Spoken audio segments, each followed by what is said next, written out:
नमस्कार दोस्तों, मेरा नाम है विशाल। आप सबका स्वागत है स्टॉक बॉक्स के बिजनेस स्टैंडर्ड एनालिसिस वीडियो में। ये वीडियो में हम हर रोज डिस्कस करते हैं बिजनेस स्टैंडर्ड न्यूज़पेपर के कुछ बेहतरीन आर्टिकल्स, जो इम्पोर्टेंट आर्टिकल्स हैं, आप सबको जिसके बारे में पता होनी चाहिए, ऐसे इवेंट्स, उनका कॉज और उनका इफेक्ट। तो हम ये रोज करते हैं, तो आप चैनल को भी सब्सक्राइब कर सकते हैं अगर आपको ऐसी वीडियोस रोज देखनी है। शुरुआत करते हैं आज के सबसे पहले आर्टिकल से। A fifth of IT fresher jobs में गो एआई वे। अब ये है आईटी सेक्टर में जो लोग काम कर रहे हैं, लेकिन सिर्फ देखिए इन पे आप मत फोकस करिए। आप किसी भी सेक्टर में हैं, आपको ज़रूर आज ये एनालाइज करना चाहिए, पॉज करना चाहिए थोड़ी देर के लिए, और ये रिफ्लेक्ट करें कि क्या आपका काम एआई कर सकता है आगे। क्योंकि याद रखें, ह्यूमन बींग्स इनएफिशिएंट होते हैं, इनकंसिस्टेंट होते हैं, राइट, थोड़े अनप्रडिक्टेबल भी होते हैं, लेकिन अगर आप वही काम मशीन से कराएं तो ये सारी इश्यूज वहां पर नहीं आती। तो यहां पर देखते हैं कि क्या डिबेट है।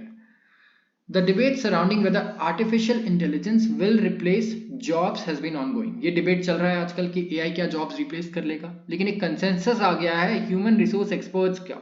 वो कह रहे हैं कि जो एंट्री लेवल टेक्नोलॉजी जॉब्स है वो सारा अब आर्टिफिशियल इंटेलिजेंस ही करेगा। ठीक है, जो एचआर फर्म है माइकल पेज, इन्होंने कहा कि एंट्री लेवल टेक्नोलॉजी जॉब्स जो है यहाँ पर डिक्लाइन देखा गया है 15 to 20% का इस ईयर, और ये है एआई की वजह से। ठीक है, तो कॉन्सिक्वेंटली ये जो ट्रेंड है इसकी वजह से क्या हो रहा है, जो भी यंग प्रोफेशनल्स हैं वो अपस्किल कर रहे हैं, ठीक है, अपने स्किल्स को और होन कर रहे हैं जो कॉम्प्लीमेंट करे एआई को। तो ये नोट करने वाली बात है। तो अगर आप देखें यहाँ पर फर्स्ट क्वार्टर में इस फाइनेंशियल ईयर जो top 6 Indian information technology services companies हैं, इन्होंने शार्पेस्ट कॉन्ट्रैक्शन देखा। कॉन्ट्रैक्शन मतलब एक्सपेंशन का मतलब होता है बढ़ना, और कॉन्ट्रैक्शन का मतलब होता है घटना in head count in the last 3 years। अब दो रीजन हो सकता है, ठीक है। अगर आपकी कंपनी में एम्प्लॉयज कम आपको होते जा रहे हैं, अगर स्पेशली फ्रेशर लेवल के जो जॉब्स हैं वो, तो एक रीजन तो ये है कि भाई चलो ठीक है, मैक्रो इकोनॉमिक आउटलुक इतना अच्छा नहीं है। मैक्रो इकोनॉमिक आउटलुक मतलब कि इंडस्ट्री का ग्रोथ रेट जो है ना एस्टिमेटेड, वो कुछ खास नहीं है। कंपनी ऐसा नहीं एक्सपेक्ट करी कि एक साल में बहुत ही बढ़िया ग्रोथ आ जाएगा, बहुत रेवेन्यू आएगा। कम हायर कर रही है, कॉस्ट कटिंग कर रही है, ये समझ में आता है। लेकिन इसका एक दूसरा जो बड़ा रीजन बताया जा रहा है वो है आर्टिफिशियल इंटेलिजेंस। अगर आप देखें हायरिंग को, टीसीएस में, काफ़ी बड़ी कंपनी है, इंडिया में one of the best companies है और ग्लोबली ये एग्जिस्ट करती है सारी कंट्रीज में भी। तो टीसीएस अगर आप देखें, Infosys, HCL tech, Wipro, LTI, Mindtree and LNT technology services, यहाँ पे टोटल कॉन्ट्रैक्शन हुआ है 18,000 जॉब्स का। ठीक है, तो ये एक बहुत ही बड़ा हेड काउंट है अगर आप देखें जो रिड्यूस हुआ है।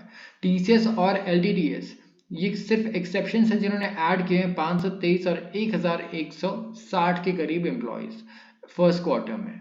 तो यहाँ पे एआई को अगर आप देखेंगे तो एक बज़वर्ड रहा है, मतलब एक ट्रेंडिंग वर्ड रहा है, ठीक है, लोग यूज कर रहे हैं 5 से 6 साल से, लेकिन अब जो इसका इम्पैक्ट है वो अभी देखने को मिल रहा है। और स्पेशली कौन से काम में, जो एंट्री लेवल जॉब्स है, जहां पर एंट्री लेवल काम है, जैसे कि डेटा एंट्री का काम हो गया, बेसिक कोडिंग, जो रेपिटेटिव प्रोसेसेस है। ये देखिए, अगर आपका जॉब ऐसा है कि यहाँ पे रेपिटेटिव प्रोसेस है, तो आपको अपने स्किल्स को और होन करना होगा, और आपके जॉब पर इम्पैक्ट जो है एआई का बहुत ही ज़्यादा हो सकता है यहाँ पर। तो इसीलिए यहाँ पर आपको देखना है कि आगे क्या फ्यूचर होल्ड करता है, ठीक है, एआई किस तरीके से आगे एक्सपैंड करता है। क्योंकि अभी हम यहाँ प्रेडिक्ट कर रहे हैं कि ठीक है, जो टेक्नोलॉजी डोमेन है यहाँ पर हेडकाउंट कम हो रहा है, लेकिन और भी ऐसे डोमेन है जहाँ पर ये फर्क पड़ेगा। कौन से जॉब, जैसे अगर मैं बात करता हूँ अगले 10 से 20 सालों की, एआई क्या रिप्लेस कर सकता है, ठीक है, हम कह रहे हैं बेसिक कोडिंग जो है वो कर रहा है। इसके अलावा अगर आप देखें कस्टमर सर्विस में अब चैट बॉट आ रहे हैं, ठीक है। तो यहाँ पे अगर आप इन्वेस्ट भी करना चाहते हैं, अगर आप जॉब भी कर रहे हैं, तो ध्यान रखिए कस्टमर सर्विस में भी एआई काफ़ी ज़्यादा अच्छा परफॉर्म कर सकता है और कर भी रहा है। कुछ स्टार्टअप्स ऐसे हैं, कंपनीज जो पूरी तरीके से डिपेंड हो रही है अब एआई पर, ठीक है, जो बीपीओज हैं, केपीओज हैं, ठीक है, स्पेशली वो। और उसके अलावा अगर आप देखें राइटर्स, जितने भी न्यूज़ और कंटेंट राइटर्स हैं, इनको अभी तुरंत रिप्लेस कर रहा है एआई। अगर आप आर्टिकल्स को देखें तो कई आर्टिकल्स पे लिखा होता है this content has been generated by AI. इसके अलावा और कौन से जॉब्स हैं, अगर मैं कुछ मिस कर रहा हूं तो जरूर आप कमेंट सेक्शन में मुझे बता सकते हैं कि कौन से ऐसे जॉब्स हैं जो आपको लगता है अगले 10 से 20 साल में एआई कर रहा होगा। हमें लोगों की ज़रूरत पड़ेगी ही नहीं।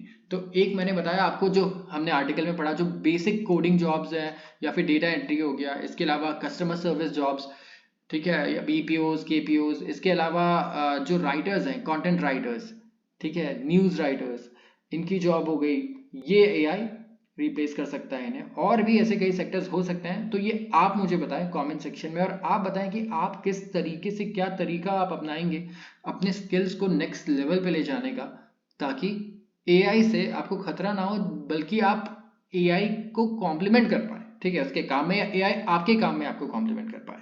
दोनों चीजें यहाँ पर हो सकती हैं। आते हैं अगले आर्टिकल पे। अब ये आर्टिकल इंपॉर्टेंट है स्पेशली इन्वेस्टर्स के लिए, जो इन्वेस्ट करते हैं, एसआईपी करते हैं, या ट्रेडिंग करना चाहते हैं, सीखना चाहते हैं स्टॉक मार्केट, ठीक है। यहाँ पर आप देखिए, unabated FPI selling pulls indices to 1 month low. FPIs मैं पहले भी डिस्कस कर चुका हूँ, और ये पुराने न्यूज़पेपर आर्टिकल्स में कई बार हमने डिस्कस किया है। ये क्या होते हैं? Foreign portfolio investors, portfolio investors, ठीक है। ये क्या कर रहे हैं? ये इस वक्त सेलिंग कर रहे हैं, ठीक है। और इसके वजह से इंडिसेस, इंडिसेस कौन कौन से हैं हमारे? निफ्टी, राइट, इसे हम इंडेक्स बोलते हैं, सेंसेक्स, ये सारे आ रहे हैं नीचे, अगर आप देखें यहाँ पे। और ये आ गया है 1 मंथ लो पे, मतलब 1 मंथ के सबसे लोएस्ट लेवल पे। और आज जब मैं वीडियो बना रहा हूँ, ये तब भी ऐसा हो रहा है कि इंडेक्स अभी नीचे ही है। तो क्या रीजंस है? देखिए, जो ये आर्टिकल के जो वीडियोस हैं, अगर डेली देख रहा है, मुझे नहीं लगता कि उन्हें आगे बताने की भी जरूरत है। हम ये पहले ही डिस्कस कर चुके हैं कि मार्केट, अगर ये हम 1 महीने से डिस्कस कर चुके हैं कि अगले 1 महीने में अगर मार्केट नीचे जाता है तो इसके ये रीजंस हैं, ये चीजें होंगी, तो मार्केट में नीचे जाने की जो चांसेस हैं वो बढ़ती रहेंगी, प्रोबेबिलिटी बढ़ती रहेंगी। क्या क्या चीजें थी मैं ऐसे ही आपको आज बता देता हूं, जो हमने डिस्कस की थी सबसे पहले। अब अगले जो 2 आर्टिकल हैं, क्योंकि हम उन्हें एक साथ डिस्कस करने वाले हैं, दोनों काफी सिमिलर हैं। तो हमने क्या डिस्कस किया था? एक तो भाई इन्फ्लेशन का डेटा, ठीक है, हम कितने महीनों से डिस्कस कर रहे हैं इन्फ्लेशन, ठीक है, महंगाई, इंटरेस्ट, सारे लिंक्ड हैं, ठीक है, इंटरेस्ट रेट्स, ठीक है। इसके बाद अगर आप देखें और क्या हो सकता है, यहाँ पे अभी रिसेंटली हम क्रूड भी डिस्कस कर रहे थे कि क्रूड से किस तरीके से, क्रूड बढ़ने से मार्केट नीचे आ सकता है। और हम बात कर रहे थे बॉन्ड यील्ड्स की। बॉन्ड यील्ड्स क्या होते हैं, मैंने आपको बताया था, बेसिकली आप समझ लीजिए एफडी के रिटर्न्स है, रिस्क फ्री रिटर्न बोलिए इसे, ठीक है, जहां कोई रिस्क नहीं है, फिक्स रिटर्न है, जैसे एफडी में होता है, ठीक है। ये सारे फैक्टर्स हैं जो सबसे इंपॉर्टेंट है इन अगले 2 आर्टिकल्स को समझने के लिए, और मैं दोबारा समझाऊंगा आपको इस आर्टिकल में, ठीक है। तो ध्यान से सुनिएगा। इंडिया के जो बेंचमार्क इंडिसेस है, बेंचमार्क इंडिसेस हैं निफ्टी, सेंसेक्स, बैंक निफ्टी, ठीक है, ये लोएस्ट लेवल्स पे आए, 1 मंथ के लो पर आए, ठीक है। 2 रीजन इन्होंने बताया है हमें इस आर्टिकल में। क्या है? राइजिंग बॉन्ड यील्ड्स, ये क्या है? रिस्क फ्री रिटर्न से रिलेटेड है। बॉन्ड यील्ड्स मतलब रिस्क फ्री रिटर्न, मतलब यहां अगर आप पैसा लगाओ तो रिस्क नहीं है, ठीक है, रिटर्न भी फिक्स्ड है, इतना तो मिलेगा ही मिलेगा, ये एफडी की तरह। तो यूएस में जो बॉन्ड यील्ड्स है, समझ लीजिए एफडी है, अज्यूम कर लीजिए, ये बढ़ रहा है इसका इंटरेस्ट रेट एफडी का, ठीक है। तो इन्वेस्टर्स क्या करते हैं ऐसे सीन में? जो रिस्की एसेट है, क्योंकि स्टॉक तो ज्यादा रिस्की है ना, ये तो रिस्क फ्री है, इससे कम रिस्की तो कुछ नहीं हो सकता मार्केट में, है कि नहीं? तो इन्वेस्टर्स देखते हैं, जब यहाँ मुझे 6% मिल रहा है और स्टॉक मार्केट में मुझे जितना भी मिल रहा हो, लेट्स से 8%, 9% या 10% भी मिल रहा हो, मैं यहाँ पे पहले लगा रहा था 4% पे, मान लीजिए कितना, अपने पोर्टफोलियो का 70%, और यहाँ डाल रहा था 30%। अब जब मुझे यहाँ 6 मिल रहा है तो मैं लॉक इन कर लेता हूँ, अपने पोर्टफोलियो का 90% यहाँ डाल लेता हूँ। ये एग्जाम्पल है, ऐसा होता नहीं है, यही फिगर्स हो, और सिर्फ 10% इक्विटी में रखूंगा। तो यहाँ पे क्या हुआ? यहाँ पे इनफ्लो हो रहा है, ठीक है, और यहाँ पे इक्विटी में आउटफ्लो देखने को मिलेगा। आउटफ्लो मतलब सेल, इनफ्लो, इनफ्लो मतलब इन, यहाँ पे बाई, ठीक है। तो यही हो रहा है। और स्टॉक मार्केट में क्या हो रही है? सेलिंग हो रही है। ये पैसा कहाँ जाएगा? स्टॉक मार्केट से जो इंडिया में बेच रहे हैं ये लोग स्टॉक्स, ये लगाएंगे बॉन्ड्स में, ठीक है। और दूसरा रीजन क्या बताया इन्होंने? फेडरल रिजर्व के ऑफिशियल्स ने रीइग्नाइट कर दिया है fear of interest rates remaining higher for longer time. Federal reserve ने कहा है कि जो इंटरेस्ट रेट्स हैं ये और लंबे समय तक हाई रह सकते हैं, मतलब जो लोन है वो सस्ते नहीं होने वाले। और कंपनीज सारा काम किस पे करती हैं? लोन्स पे करती हैं। तो इनका जो इंटरेस्ट है, ठीक है, ये कॉस्ट ऊपर ही रहेगा, एलिवेटेड रहेगा, राइट। एक तो कंपनीज का कॉस्ट बढ़ता रहेगा, ठीक है, या जो कम नहीं होने वाला। दूसरा, जो रिटर्न है वो भी कंपैरेटिवली इंटरेस्ट रेट्स पे ज्यादा बढ़ रहा है। तो ये दोनों डबल वैमी है, जिसे हम कहते हैं कि एक झटका यहाँ लगा, दूसरा झटका यहाँ लगा। पहला झटका क्या था कि बॉन्ड यील्ड्स बढ़ गए, ठीक है, रिस्क फ्री रेट मतलब बिना रिस्क के जो पैसा मिलता है। और दूसरा क्या है, दूसरा है इंटरेस्ट रेट्स। कंपनीज को इंटरेस्ट रेट से और ज्यादा नुकसान होगा आगे, तो इसके लिए कंपनीज के लिए नेगेटिव न्यूज है ऑलरेडी, ठीक है। और एक और ये भी झटका लग गया। तो देखिए यहाँ पे सेंसेक्स ओवर का डेटा लिखा है जो हमारे लिए डिस्कस करना बहुत जरूरी नहीं है। सेंसेक्स 65,512 पे क्लोज हुआ, निफ्टी भी 19,529 के करीब क्लोज हुआ यहाँ पर, और उतार चढ़ाव था पूरे दिन भर में अगर आप देखें। अब बात करते हैं ईल्ड की। ईल्ड मतलब कितना आपको रिटर्न मिल रहा है, ठीक है। ईल्ड ये जरूर ध्यान रखिएगा, बहुत ही इंपॉर्टेंट है। ईल्ड का मतलब आपको पता होना चाहिए, कई लोगों को नहीं पता होता। ऑन 10 ईयर बॉन्ड्स मतलब 10 साल वाला बॉन्ड अगर आप खरीदते हैं, 10 साल के लिए बॉन्ड खरीदते हैं, तो यहाँ पे 4.7% था ट्यूसडे को। हाईएस्ट है ये 15 अगस्त से, ठीक है। अगर आप देखें 2007 के 15 अगस्त से, मतलब 15 साल में सबसे हाईएस्ट अभी रिटर्न मिल रहा है बॉन्ड पे, ठीक है। और इसकी वजह से एक्सपेक्टेशन ये हो गई है कि फेडरल रिजर्व अभी तो इंटरेस्ट रेट नहीं कम करने वाला, ठीक है। आते हैं हम अगले आर्टिकल पे जिसको हम रिलेट करेंगे इसी से। अब वर्ल्ड बैंक कह रहा है कि वो देखता है इन्फ्लेशन को एक चैलेंज, ठीक है। और क्या इसका कहना है कि इंडिया में इन्फ्लेशन बढ़कर हो जाएगा 5.9%। अब जैसे यूएस में इन्फ्लेशन दिक्कत है, इन्फ्लेशन की वजह से तो इंटरेस्ट रेट नहीं कम हो रहा है। ये जो डिसीजन फेडरल रिजर्व ने लिया कि वो रेट हाइक जो है, जो रेट हाइक भी उसने नहीं कहा कि चलो ठीक है मैं करूंगा, लेकिन कम तो नहीं करूंगा। क्यों क्या कहा? क्योंकि क्रूड के जो दाम है ना वो 100 पे आ गए ऑलमोस्ट, ठीक है। 97 98 चल रहे थे, और $100 आना इसका ये था कि तय है, और प्रोजेक्शन सारे 150-150 तक के अगले 2 सालों में। तो अब फेड को पता है कि अगर पेट्रोल के दाम बढ़ते हैं तो हर चीज के दाम बढ़ जाते हैं, चाहे एफएमसीजी प्रोडक्ट्स हो, खाना राशन से लेके कपड़े से लेके हर चीज, क्योंकि ट्रांसपोर्ट तो उसी से होता है। तो यहाँ पे इन्फ्लेशन कंट्रोल नहीं हो पाएगा, और अगर हमने इंटरेस्ट रेट अभी लोन सस्ते कर दिए तो लोग लोन ले लेके और पैसे खर्च करने लगेंगे, और ज्यादा कंजम्पशन होगा। कंजम्पशन ज्यादा होता है तो महंगाई ज्यादा बढ़ती है, किसी भी चीज की डिमांड ज्यादा होगी तो प्राइस बढ़ेगा। सिंपल फैक्टर है ये, जो हम सैकड़ों बार डिस्कस कर चुके हैं हमारी पुरानी वीडियोस में, हम रोज ये डिस्कस करते हैं। तो यहाँ पे वर्ल्ड बैंक ने कहा कि इंडिया का जो प्रोजेक्टेड इन्फ्लेशन है इनके हिसाब से होगा 5.9%, ठीक है।